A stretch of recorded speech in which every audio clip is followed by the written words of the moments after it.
Good morning, happy Wednesday, also known as hump day, right? Middle of the week, you're almost there, keep pushing.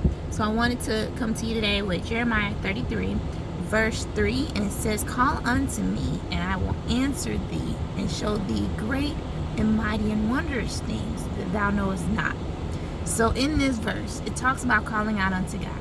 Many of us are in a season where we've been calling out to God, where we're like, I'm not sure what you're doing right now, but I'm going to go forth with what you're doing, Lord. I'm going to do my best to keep my joy full.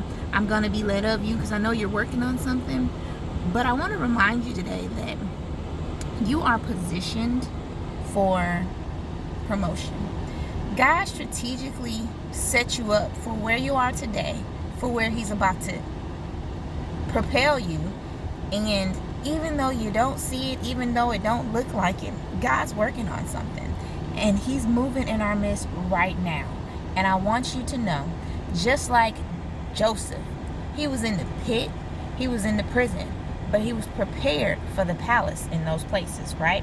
So if he was prepared for the palace in those places, why do you think where God has you, which might seem like a pit, which might seem like a prison, is in preparation for what's next, for greater, for the next level, for what he's called you unto, the palace? There's blessings coming, there's restorations coming. I know it don't feel like it don't look like it, but guess what?